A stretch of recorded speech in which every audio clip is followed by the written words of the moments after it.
ce qui fait la grandeur du disciple. Alors peut-être que dans les dernières prédications que nous avons faites, vous avez perdu le fil de la vision de notre Église. Mais est-ce que vous vous rappelez quand même du petit slogan que nous avions prévu sur la vision actuelle de notre Église? Est-ce que quelqu'un peut me le ressortir? Mieux connaître l'Église pour mieux la vivre. L'Église est composée des disciples, de ceux qui suivent le Seigneur Jésus-Christ. Et ce matin, nous allons voir ensemble la question de la grandeur du disciple, d'une manière générale, mais aussi au sein de sa communauté, au sein de l'Église, notamment de l'Église locale. Alors, de bien des manières, l'homme recherche la grandeur. Tout homme recherche la grandeur. On peut le voir notamment dans certains pays où, par exemple en Inde, il est question de caste sociale à laquelle vous appartenez, et puis l'objectif, c'est d'être, si possible, dans la meilleure des castes. Mais un peu plus proche de nous, dans notre monde contemporain, comment rechercher la grandeur? Eh bien, on peut rechercher une excellente carrière, à terminer avec un poste haut placé de direction dans une entreprise, un poste de pouvoir, un poste où nous sommes considérés par nos contemporains. Ah, lui, c'est quelqu'un d'important quand même. Il est directeur général ou je ne sais quoi d'autre de telle ou telle entreprise qui réussit. D'autres vont plutôt préférer le choix de laisser une trace dans ce monde, quelque chose qui va perdurer après leur mort, dont on te souviendra. Peut-être des monuments, peu importe. L'homme recherche la grandeur de lui-même, sa réussite. Mais ce que l'homme considère comme grand, l'est-il pour autant pour Dieu? Et c'est ce que je nous propose de voir ce matin, deux regards différents d'un même thème. Être grand, le point de vue humain, être grand, le point de vue de Dieu. Et je vous invite pour voir le premier point, être grand, article écrit par l'homme, le livre de Matthieu, l'évangile de Matthieu au chapitre 20, et nous allons lire ensemble du verset 20 au verset 23. Matthieu 20, 20 à 23. Tu peux l'afficher. Alors, la femme de Zébédée s'approcha de Jésus avec ses fils. Elle se prosterna devant lui pour lui demander une faveur. « Que désires-tu » lui demanda Jésus. Elle lui répondit, « Voici mes deux fils, de faire siéger l'un à ta droite, l'autre à ta gauche, dans ton royaume. » Jésus leur répondit, « Vous ne vous rendez pas compte de ce que vous demandez. Pouvez-vous boire la coupe que je vais boire ?» Oui, lui répondirent-ils, nous le pouvons. Alors Jésus reprit, vous boirez en effet ma coupe, mais quant à siéger à ma droite ou à ma gauche, il ne m'appartient pas de vous l'accorder. Ces places reviendront à ceux pour qui mon Père les a préparées. Et on va d'abord s'arrêter là, sur ce texte assez connu, mais qui nous dit, je crois, de grandes choses. Tout d'abord, la mère des fils de Zébédée, donc de deux disciples du Seigneur, vient, on peut l'imaginer, qu'elle prend ses enfants par la main et elle va un peu dire, et elle vient et elle se prosterne devant le Seigneur. C'est important. Parce qu'elle manifeste ainsi que Jésus de Nazareth n'est pas pour elle n'importe qui.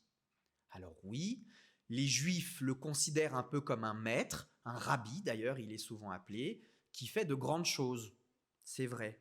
Mais elle se prosterne devant lui. Et on ne se prosterne pas devant un rabbi quand on est juif. On se prosterne uniquement devant une seule personne, Dieu.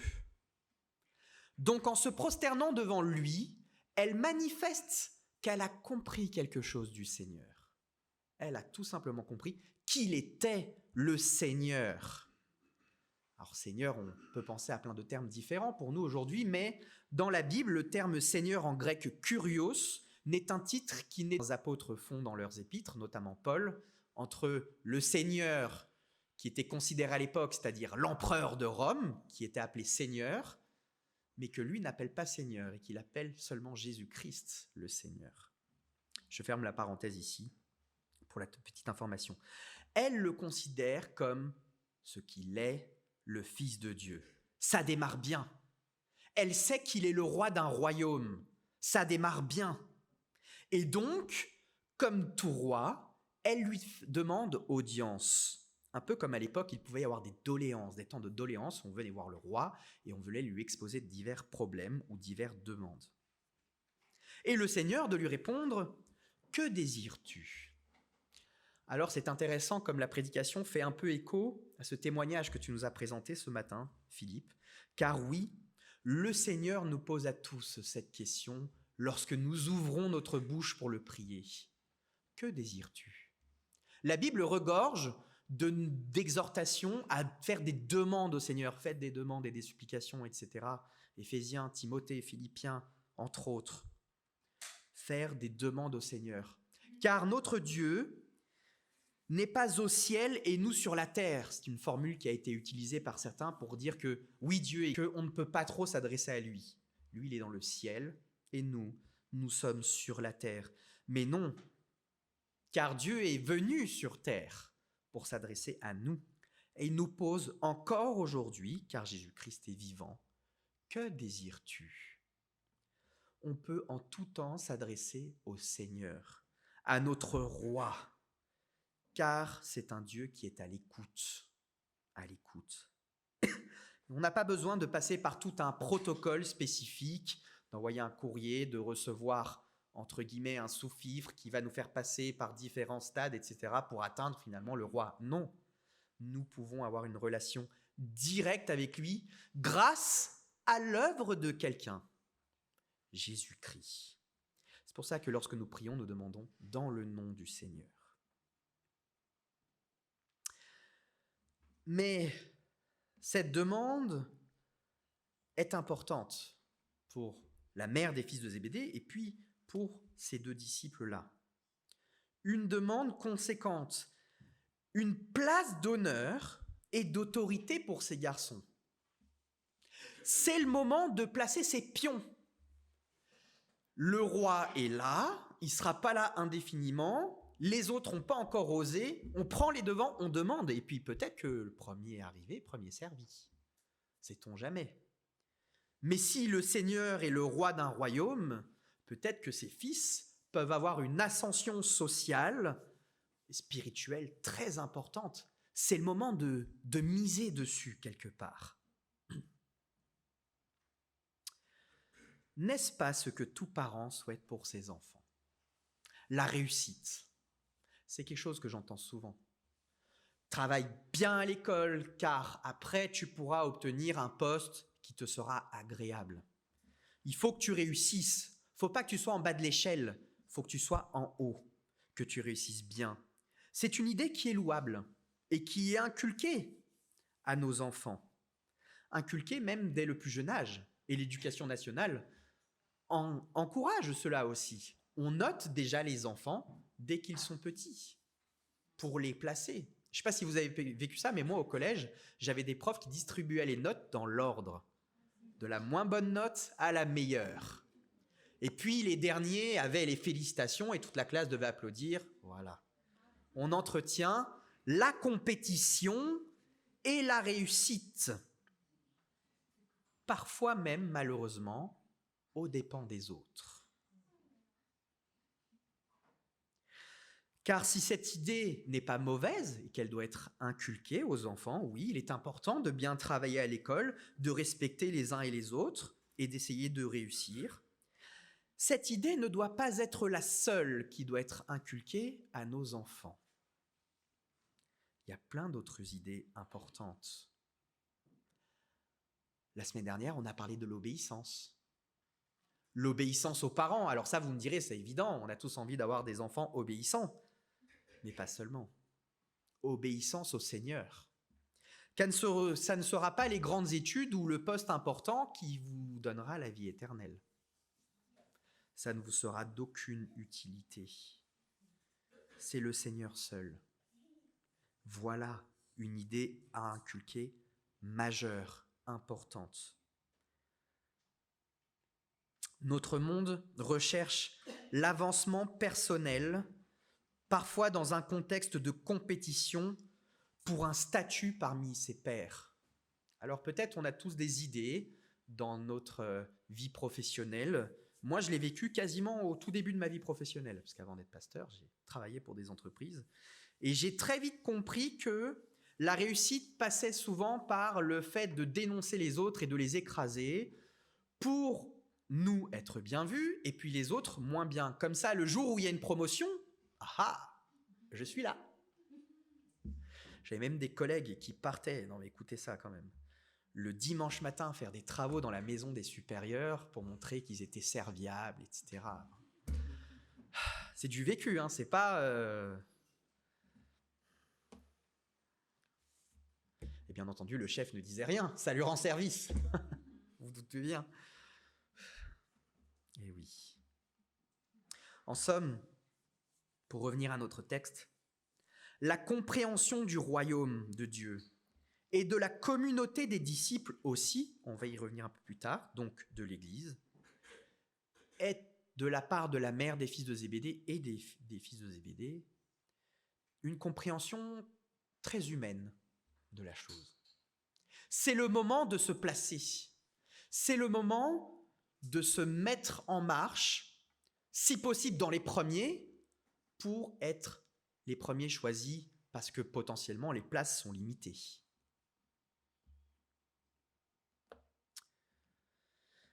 Nous aussi, aujourd'hui, nous pouvons être tentés de voir ce qui relève du céleste comme s'il relevait du terrestre. Voir ce qui relève du céleste comme s'il relevait du terrestre. On dit souvent que pour qu'une église fonctionne bien, et je le crois un peu à tort, qu'il faut la voir comme une entreprise. Alors, il y a des bonnes choses à tirer d'une entreprise, c'est vrai. L'organisation, la mise en place, la mise en mouvement des choses. On peut vivre des choses au travail, des bonnes idées que l'on voit et on souhaite les rapporter dans l'église. Et c'est pas une mauvaise chose en soi. Le problème, c'est d'avoir le curseur qui va trop sur l'église en mode entreprise et d'en oublier petit à petit tout son aspect spirituel, qui est en fait la plus grosse part de ce qu'est l'Église. C'est pas rien, l'Église du Seigneur. C'est pas une entreprise. C'est pas uniquement une association, loi 1905, qu'il faut bien gérer avec son président, le trésorier, etc., etc. C'est beaucoup plus que ça. C'est beaucoup plus que ça. Et d'ailleurs, ce modèle-là, très européen, n'avait pas cours au temps de l'Église primitive.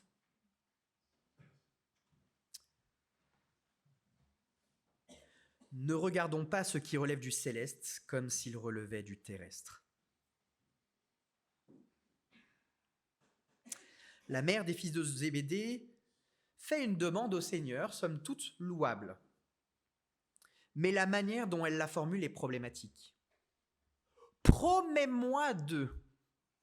Rassure-moi que mes fils seront bien placés. Comme ça au moins, c'est réglé et on est tranquille sur le sujet. Promets-moi d'eux. Alors, on aurait pu s'attendre à ce que le Seigneur ait un peu une réponse un peu énergique. Et on l'a déjà vu dans l'Écriture, avoir des réponses très violentes, notamment face à ses disciples. À Pierre, où il lui dira même « Éloigne-toi de moi, Satan !» Enfin, je veux dire, c'est pas... Et on aurait pu s'attendre là au Seigneur d'une remarque un peu virile, Et il n'en est tout autre.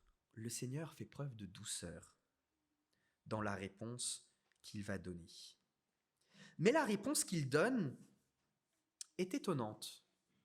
N'est-elle pas un peu à côté de la plaque ? Pouvez-vous boire la coupe que je vais boire ? Quel est le lien ? On ne comprend pas de quoi il parle. Enfin, on ne comprend pas pour nous aujourd'hui. Mais la coupe, pour les Juifs, elle a une image importante. Car la coupe, ça vient de l'Ancien Testament. Et donc les Juifs la connaissaient. La coupe dont parle le Seigneur, c'est une image de souffrance, une image de jugement divin, de souffrance et de mort. Vous voyez où je veux en venir. La coupe que le Seigneur va boire, c'est celle de sa souffrance et de sa mort à la croix, la coupe de la condamnation, lui qui a été condamné pour nous, à notre place, des pécheurs. Et c'est ce qu'il dit d'ailleurs dans sa prière au Seigneur. Matthieu 26, versets 39 et 42. Le Seigneur prie sur le mont des Oliviers. Il fit quelques pas, se laissa tomber la face contre terre et pria ainsi. « Ô Père, si tu le veux, écarte de moi cette coupe. Toutefois, que les choses se passent non pas comme moi je le veux, mais comme toi tu le veux. » On n'est pas dans le « promets-moi que tu éloigneras cette coupe de moi ». Verset 42, il retourne à la prière une deuxième fois, se remit à prier en disant « Ô mon Père, s'il n'est pas possible que cette coupe me soit épargnée, s'il faut que je la boive, alors que ta volonté soit faite. » Image de souffrance et de condamnation. Les disciples ne semblent pas encore en mesurer la force. Pourtant, le Seigneur a déjà annoncé sa mort à plusieurs reprises. Mais on le sait, ça prend du temps pour que ça rentre dans leur tête. Et nous ? Est-ce que nous mesurons la force de l'œuvre du Christ ? Est-ce que nous mesurons la coupe qu'il a bu pour nous ? Alors souvent, on le mesure un peu au début de notre vie chrétienne, avec force, où on est touché par ça. Et puis avec le temps, c'est un peu quelque chose qui s'effiloche, qui perd un peu de sa force. Oui, le Seigneur est mort pour nous, c'est bien, c'est sympa, voilà. Est-ce que nous mesurons encore aujourd'hui, avec le temps, la force de l'œuvre du Christ, ce qu'il a fait pour nous ? On en parlait au groupe du Maison vendredi soir. On parlait de la force du péché. Quand je mets d'un côté le péché, qu'on le considère comme grave ou moins grave, et quand je mets en parallèle ce que Jésus, le Fils de Dieu, a dû vivre pour nous en sauver, je me dis que nous devons mesurer la force de l'œuvre, la souffrance, pas uniquement physique, souffrance mentale, souffrance aussi céleste. Le Seigneur a porté les péchés du monde. Rien de pire pour lui. Rien de pire. Habakkuk disait « Tes yeux sont trop purs pour voir le mal ». Mais ce qui est intéressant, c'est que quand le Seigneur va boire cette coupe, qui sera à sa droite et à sa gauche ? Chapitre 27 du même livre, Matthieu, verset 38. 2 brigands furent crucifiés en même temps que lui, l'un à sa droite, l'autre à sa gauche. Alors, physiquement, évidemment, ils ont été élevés avec le Seigneur. C'est ça la place que tu veux ? Être à la croix à côté du Seigneur. L'un d'eux sera sauvé d'ailleurs. Cette phrase incroyable. Aujourd'hui, je te le dis, tu seras avec moi dans le paradis. Quelle force !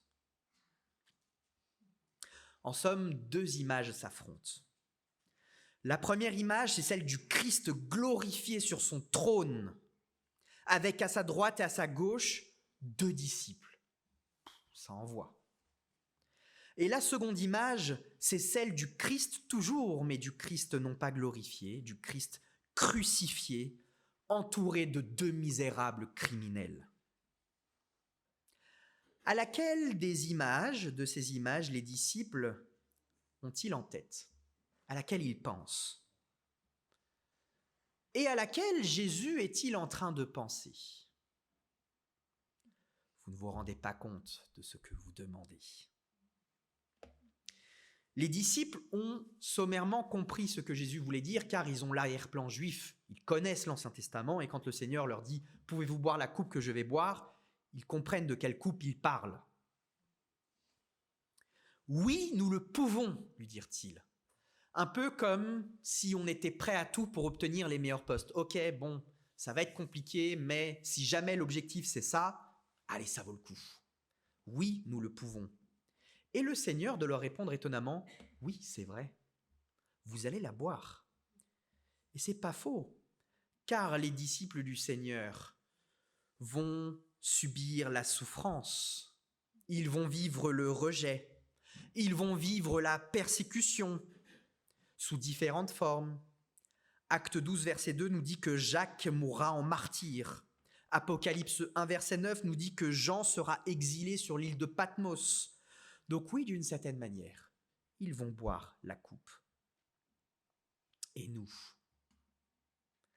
par rapport notamment à ce qu'on a vu ce matin, sommes-nous prêts en tant que disciples à répondre nous aussi, oui, nous le pouvons.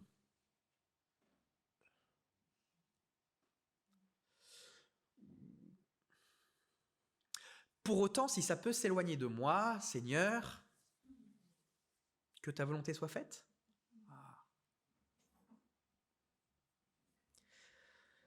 À la seconde question, pour ce qui est de siéger à ses côtés, Jésus affirme que cela ne lui appartient pas. Ah bon? Attendez. On parle du royaume. Du royaume qui a un roi. Et ce roi, c'est Jésus. N'est-il pas le roi du royaume? Alors, comment ça se fait que lui puisse dire « ça ne m'appartient pas » ? Est-ce que le royaume des cieux est une démocratie? Je ne le crois pas. Son royaume ne fonctionne pas comme un royaume terrestre. C'est un royaume céleste. Oui, Jésus est roi, évidemment. Mais par cette affirmation, il rappelle quelque chose d'important. Il rappelle sa soumission à Dieu le Père. Non pas que ma volonté soit faite, mais que la tienne soit faite. Dieu le Fils est dans une soumission à Dieu le Père. Ils sont égaux en divinité, mais ils n'ont pas le même rôle. C'est le Père qui est l'autorité suprême et qui décide. Et cette image du Fils roi, soumis à Dieu le Père, sert en fait d'exemple pour nous. On dit souvent que les gens qui sont haut placés doivent servir d'exemple pour les autres. Alors, par exemple, à HEC, on va faire intervenir un grand chef d'entreprise qui va venir dire un discours un peu pour encourager des futurs cadres et des futurs dirigeants. Mais on peut penser aussi à nos dirigeants politiques, à qui on demande, si vous attendez que le peuple fasse des choses, soyez aussi un exemple. Plus proche de nous, dans l'Église, on va s'attendre, je crois, du conseil, qu'il soit un exemple pour les autres croyants de l'Église. Oui, le Seigneur, Jésus-Christ, est notre exemple suprême, le meilleur exemple pour tous les sujets de notre vie. Tous les sujets de notre vie. Si être grand du point de vue humain consiste à occuper des places importantes, des places à responsabilité, des places d'honneur, à siéger dans des conseils puissants, pour Jésus, la vision de la grandeur est différente. C'est mon deuxième point. Être grand, article écrit par Jésus-Christ. Lisons ensemble la suite. Matthieu 20, versets 24 à 28. En entendant cela, Les 10 autres s'indignèrent contre les 2 frères, les autres disciples. Alors Jésus les appela tous auprès de lui et dit : « Vous savez ce qui se passe dans les nations. Les chefs politiques dominent sur leur peuple et les grands personnages font peser sur eux leur autorité. Qu'il n'en soit pas ainsi parmi vous. Au contraire, si quelqu'un veut être grand parmi vous, qu'il soit votre serviteur. Si quelqu'un veut être le premier parmi vous, qu'il soit votre esclave. Car de même, le Fils de l'homme n'est pas venu pour se faire servir, mais pour servir et donner sa vie en rançon pour beaucoup. »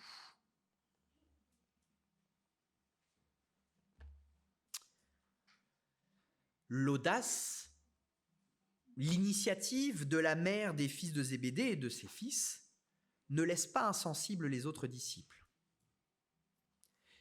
Le texte nous dit qu'ils sont indignés. Ah, bravo! Punaise, ils essayent déjà de se placer. On est en retard. On est en train de se faire piquer le beau rôle. N'est-ce pas une forme de jalousie ? Probablement. Et cela crée des tensions dans le groupe. Comme l'aspiration à être grand dans l'Église peut créer des tensions dans l'Église. Oui. C'est quoi être grand ? Le fonctionnement des nations ne doit pas constituer la norme pour nous. C'est pas parce que notre société fait comme cela que cette manière de faire doit s'importer dans l'Église. Au contraire, nous ne sommes pas appelés à vivre selon le monde, mais à vivre selon le royaume des cieux. Et c'est pas pareil. Parce qu'ici, nous dit l'Écriture, nous sommes des étrangers. Nous n'allons pas rester ici sur cette terre indéfiniment. Un jour, nous rentrerons dans le royaume pour toujours. Et c'est ça qu'il faut considérer. Ici, nous sommes en voyage, en exil, en pèlerinage, je ne sais pas comment vous voulez le dire, j'en sais rien. Peut-être devrais-je dire plutôt, ici, vous êtes en mission pour le Seigneur. Référence à un célèbre film des années 80 qui a très bien marché. Nous sommes en mission pour le Seigneur. Les Blues Brothers.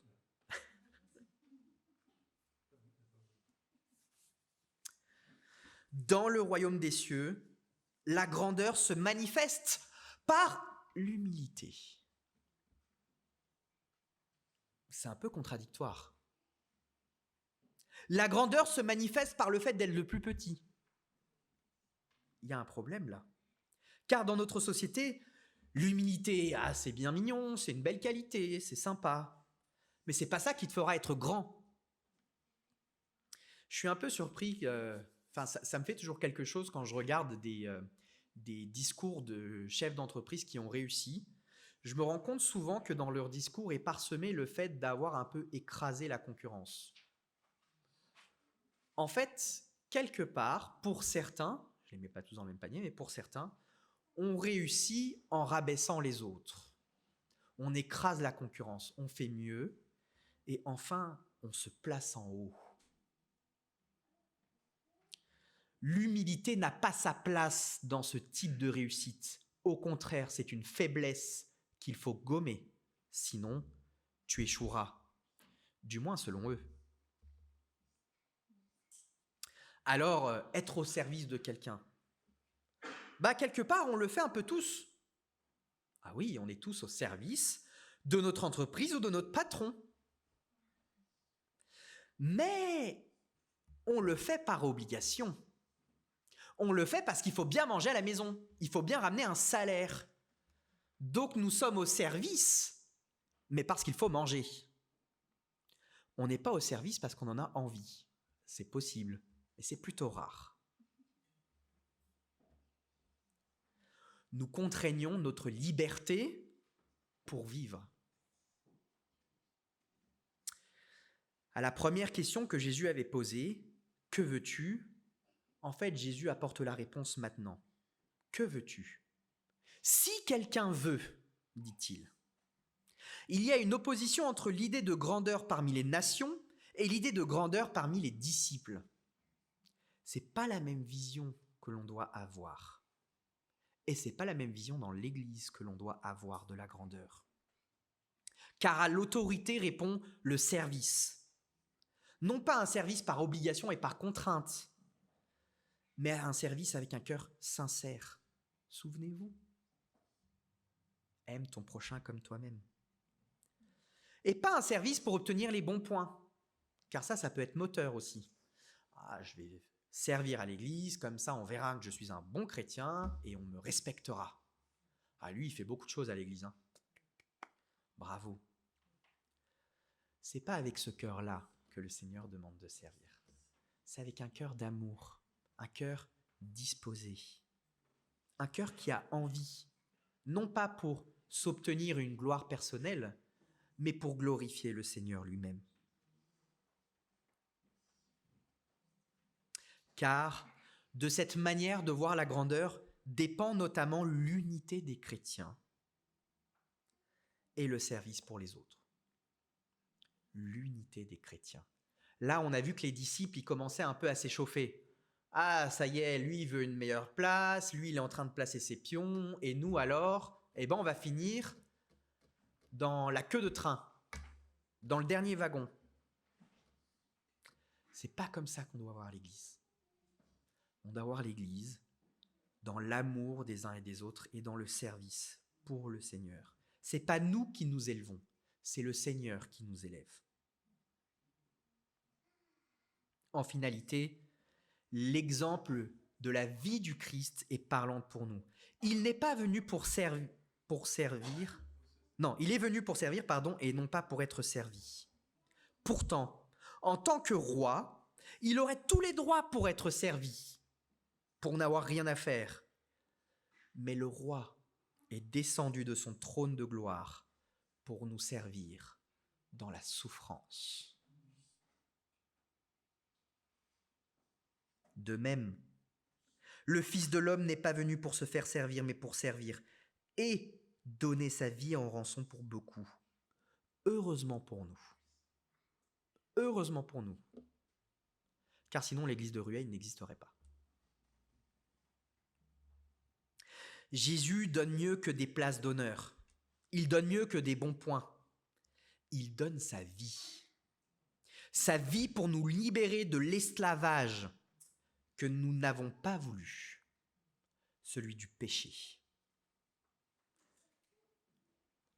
Je crois que c'est Alex à la réunion Prési-Prêtre qui rappelait hier « Prenez mon joug, car il est léger, dit le Seigneur. » En conclusion, l'homme recherche la gloire et l'honneur de bien des manières. Mais au fond, quelle est la meilleure position pour le disciple du Christ ? Quelle est la meilleure position pour le disciple du Christ ? Pour répondre de manière personnelle à cette question, mesurons du mieux possible la coupe que le Christ a bu pour nous sauver.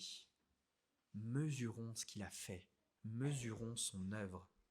C'est pas rien, hein ? On parle du roi des cieux, on parle du Fils de Dieu. On ne parle pas d'un roi quelconque qui est là et qui, par dynastie, par descendance, a obtenu le titre de royauté.